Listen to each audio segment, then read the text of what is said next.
Bienvenidos a Entrevistas Cascabel. En el medio político se encuentran en este momento las posibilidades de comenzar a eliminar o de que comiencen a eliminar agrupaciones y partidos políticos por diferentes motivos: falta de firmas, no participación en actos de elección, etcétera, etcétera, etcétera. Uno de estos partidos es Unidad Popular, precisamente para poder conversar en torno a lo que está ocurriendo en la parte legal, en la parte jurídica y en la parte política, dogmática, ideológica.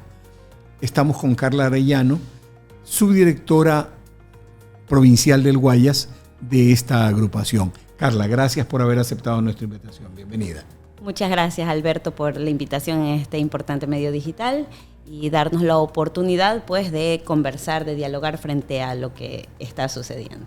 Carla, se ha dispuesto el inicio del proceso de eliminación del Partido Unidad Popular, producto de que ha perdido gran parte de sus afiliados, así dice la resolución. ¿Cómo lo ven ustedes este tema? ¿Es real? ¿No es real? ¿Han perdido adeptos? Totalmente falso. El informe elaborado es fraudulento y nosotros rechazamos la resolución del Consejo Nacional Electoral. Y quiero mostrar algunas pruebas al respecto de este tema. El informe fue elaborado el 20 de marzo, día en que culmina sus funciones o es cesado de sus funciones el señor Luis Bravo, quien era coordinador nacional técnico de participación política. Ese mismo día ingresa el señor ingeniero Wilson Hinojosa, elabora el informe, el mismo día lo aprueba el director nacional de organizaciones políticas, el mismo día se convoca el Consejo Nacional Electoral con una rapidez y una eficiencia increíble. Se convocan y bueno, pues tras varias sesiones donde existieron abstenciones, donde existieron ausencias, porque evidentemente el informe no tiene un expediente, no tiene en realidad una validez técnica, deciden organizarse, deciden llamar a una sesión con alternos. El informe técnico dice que la Unidad Popular ha pasado de 206.000 afiliaciones, esto es lo que dice, 206.000 afiliaciones, aquí está la parte del informe técnico, y esas 206.000 afiliaciones, que lo decimos nosotros, pero que también lo dice el Consejo Nacional Electoral, dice que hemos pasado a 31.015 afiliaciones, totalmente falso. En primer lugar, porque el Consejo Nacional Electoral debe de notificar a las organizaciones políticas las desafiliaciones. Nosotros hemos recibido mucho menos de 300 notificaciones. Es decir, no existen esas 175.000 desafiliaciones que debe de asistir la persona que quiere desafiliarse de un partido u organización política, debe de asistir al Consejo Nacional Electoral, elaborar un documento, poner su firma, poner su cédula y decir, bueno, pues me quiero desafiliar de esta organización política. ¿Ustedes han pedido al Consejo Nacional Electoral la prueba de esas desafiliaciones? Por supuesto, hemos entregado un documento el día lunes de esta semana, entregamos una documentación donde establecemos la necesidad de que se nos entregue copia certificada de las notificaciones a la organización política, la nómina de los desafiliados y el número de desafiliados que dicen ellos que tiene la Unidad Popular. Y hemos entregado también un descargo de la documentación del informe técnico, donde establecemos pues que hay una vulneración al debido proceso, que no existe una verificación técnica y por lo tanto solicitamos que se archive dicho informe técnico. Sin embargo, el día de ayer participan en la sesión del Consejo Nacional Electoral personas que, en primer lugar, alternos. No dejaron entrar a la consejera Elena Nájera a la sesión del Consejo Nacional Electoral. ¿A qué aduce usted de que no dejaron entrar a la señora Nájera? Es la denuncia que ha puesto públicamente la señora Elena Nájera, indicando que ella trató de ingresar a la sesión y que no se le permitió el ingreso a la sesión. ¿Era física o virtual? Era virtual, era virtual la sesión del Consejo Nacional Electoral. Sin embargo, pues tenían que admitir el ingreso de la señora Elena Nájera. En momentos anteriores parece que hubieron otras reuniones que se intentaron hacer y no concurrió, por ejemplo, tengo entendido en un momento dado, el vicepresidente Pita. En otro momento no concurrió otro de los vocales. Acero, y Cabrera. Y Cabrera, por ejemplo, votó en contra de esta situación. Así es. ¿A qué atribuye usted esto? ¿Por qué piensa usted de que está ocurriendo esto? Yo creo que, como lo dijo la consejera Elena Nájera desde la primera vez que fueron convocados, este informe organizado por el Consejo Nacional Electoral no tiene sustento. No tenía expediente siquiera. El informe fue entregado sin expediente en un principio a los consejeros. Y efectivamente fueron convocados en 5 ocasiones. El consejero Merino, que por cierto ha demostrado en sus redes sociales que tiene mucha afinidad con el gobierno, ¿no? Ya siendo consejero, él demuestra su afinidad con el gobierno. Bueno, pues la señora Tamaín tiene al hermano de cónsul en el extranjero. ¿Usted lo pasa netamente por una acción directa o tiene un antecedente ideológico, político? ¿A qué le atribuye usted? Yo creo que tiene un trasfondo. Yo creo que en realidad el gobierno trata de eliminar del registro electoral a los partidos y las organizaciones políticas que hemos sido sus fundamentales contradictores, y la Unidad Popular lo ha sido. Nosotros hemos interpuesto demandas de inconstitucionalidad frente a la Ley de Integridad Pública, frente a la Ley de Solidaridad, que pretendía mandar a miles de servidores públicos al desempleo. La Corte Constitucional ha fallado a favor de esas demandas de inconstitucionalidad y logramos frenar, pero se fueron a la calle 5.000 trabajadores.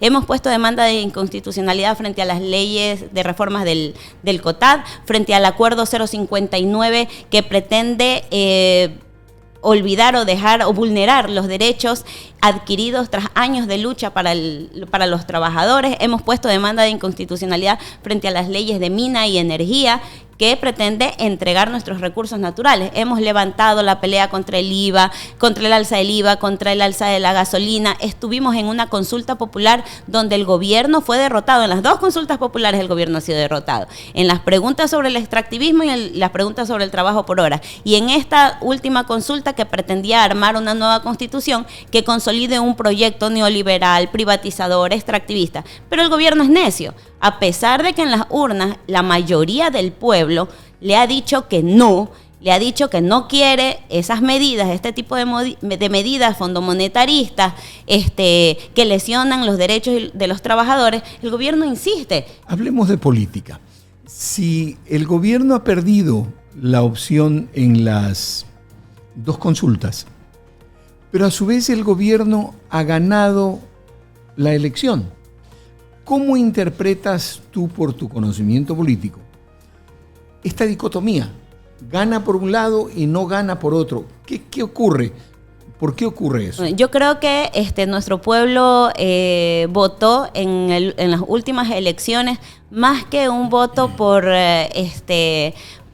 seguridad, fue un voto por temor, ¿no? O sea, quienes no querían que el correísmo regresara, votó por Noboa, y quienes no querían porque les daba miedo lo que podía hacer Noboa, votaron en las últimas elecciones por el correísmo. Entonces apuntaron porque existió una polarización evidentemente. Sin embargo, nuestro pueblo no firma cartas en blanco.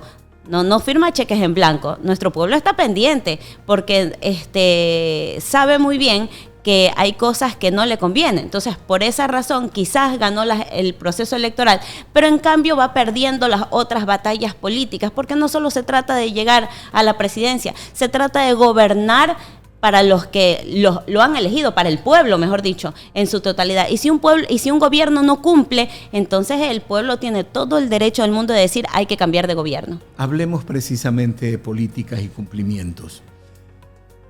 En este momento estamos gobernados por un presidente de derecha. A nivel internacional se ha visto como los movimientos de izquierda, los presidentes que representan a la izquierda, han ido perdiendo progresivamente las elecciones. ¿A qué atribuyes ese retroceso de la izquierda que se había adelantado muchísimo en América, especialmente América Latina? Bueno, yo creo que existen procesos, sobre todo porque en algunos casos los gobiernos progresistas son gobiernos que no son plenamente de izquierda, ¿no? ¿Verdad? Lula, por más de que diga de que es un presidente de izquierda, en realidad algunos presidentes responden de igual manera a intereses y ceden frente a intereses de los países imperialistas, ¿no? ¿Verdad? Sin embargo, considero yo que la aspiración de los pueblos en América Latina es la aspiración de un cambio. Cuando un gobierno que se autoproclama como de izquierda y no cumple, como por ejemplo fue lamentablemente el correísmo, ¿no? ¿Verdad? No cumplió de igual manera con los intereses y con las necesidades del pueblo, entonces evidentemente se pierde la confianza, Hablemos de gobiernos que se han mantenido dentro de la línea socialista. ¿A qué atribuyes el fracaso económico cubano? Yo creo que en este caso, en Cuba existe fundamentalmente un pueblo que resiste. Un pueblo que se ha mantenido digno y firme frente a las imposiciones imperialistas. Pero esto último que nosotros hemos visto y hemos vivido, estas intenciones de bloquear, o mejor dicho, este bloqueo, por supuesto que pone en dificultades a un país que ha resistido el bloqueo comercial. Eso no existe. Existe. Es más, existe el dictamen de Trump frente a todos los otros países. Imagínese usted que en el acuerdo comercial que está firmando o que pretende ejecutarse aquí en nuestro país... No hablemos de nuestro país, hablamos de Cuba.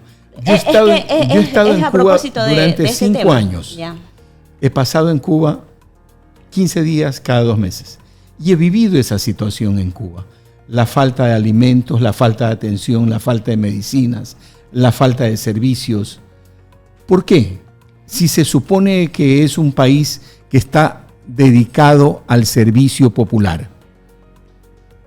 Creo yo que si nosotros analizamos lo que sucede en Cuba y lo que ha sucedido aquí en el Ecuador, primero que no consideramos que Cuba sea un país socialista, ¿no? ¿Verdad? Creemos que Cuba ha tenido una posición, repito, digna, una posición de independencia frente a los Estados Unidos, que no ha cedido frente a los Estados Unidos. Esa es la postura que tiene Unidad Popular. Te doy un datito chiquito.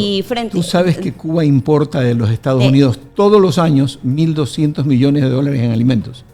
No, y también petróleo, pues, ¿no? ¿Verdad? De otros países, como en este caso lo era Venezuela, y como por ejemplo ahora existe la restricción, ¿no? ¿Verdad? Eso es algo que todos conocemos. Sin embargo, repito, siendo un país que ha conseguido algunas victorias importantes y que se ha mantenido firme en su postura, por lo menos de dominación política frente a Estados Unidos, ha tratado de sobrevivir. Y el problema es realmente cómo actualmente, y yo sí quiero referirme a esto, y justamente era lo que quería decir en un inicio, cómo en el Ecuador, por ejemplo, el dictamen y la orden de Trump se cumple a rajatabla sin importar las relaciones diplomáticas, y votamos, por ejemplo, y vota, mejor dicho, Noboa a los diplomáticos de Cuba, ¿no? ¿Verdad? Entonces, esto y otras características que viene teniendo este gobierno nacional determinan cómo sigue a rajatabla las políticas fondomonetaristas y las políticas de Trump, siendo un servil a las políticas norteamericanas. Pero le decía, efectivamente Cuba vive victorias, algunas victorias de la revolución, pero nadie puede negar la importancia en la educación, por ejemplo, en Cuba. En Cuba no vamos a encontrar problemas significativos como aquí en el abandono sanitario o la crisis sanitaria, por ejemplo, sí, o la educación que se vive. Tengo también muchas amistades cubanas, ¿no? ¿Verdad? Y, por ejemplo, en estas amistades que hemos tenido o que tengo en Cuba, puedo observar, puedo darme cuenta de la educación, del tema de salud. Aquí, por favor, lo que estamos viviendo en el Ecuador, el abandono, que nuestros pacientes se mueran afuera de los hospitales, que no exista medicina, que no existe ni siquiera profesionales. Yo soy afiliada a la Seguridad Social. Qué difícil que es conseguir un especialista en la seguridad social. Cuba ha realizado una medicina preventiva, pero repito, no es nuestra postura, nosotros respetamos, y yo creo que la posición de los países y de los gobiernos en América Latina tiene que ser de respeto al gobierno, y si hay algo que se esté en desacuerdo en algún país, Venezuela, Cuba, tiene que ser el derecho a la autodeterminación de los pueblos. Si no estamos de acuerdo es nuestra postura, pero son los pueblos los que tienen el derecho a decidir, no es Estados Unidos el que tiene que ser entrometido. Hablando de sistemas, ¿tú sí crees de que un sistema similar al de Cuba sería apropiado para nuestro país? Yo creo que nosotros debemos de establecer una sociedad que la construyamos aquí en el Ecuador bajo nuestras necesidades y bajo nuestros requerimientos, no copiando en otros lugares. Nosotros queremos el socialismo, pero no el socialismo del siglo XXI, que fue una farsa, pero no creemos en este tipo de socialismo, creemos en un socialismo científico. ¿Cuál socialismo? Un socialismo donde los trabajadores estemos en el poder, donde seamos los trabajadores los que podamos dirigir el campo, las fábricas, donde podamos dirigir el Estado. Manteniendo el concepto de eliminación de propiedad privada y máxima capacidad dirigencial por parte del partido único. Yo creo que eso es una construcción. En realidad lo que consideramos es de que tiene que haber un Estado democrático, un Estado donde los pueblos y la mayoría tengamos la posibilidad de decidir, cuestión que está queriendo ser eliminada ahora con este gobierno. El gobierno quiere eliminar la democracia. El gobierno es un gobierno totalitario, o pretende ser un gobierno totalitario, autoritario, dictador. ¿Tú crees de que los países en donde se gobierna con partido único no son totalitarios?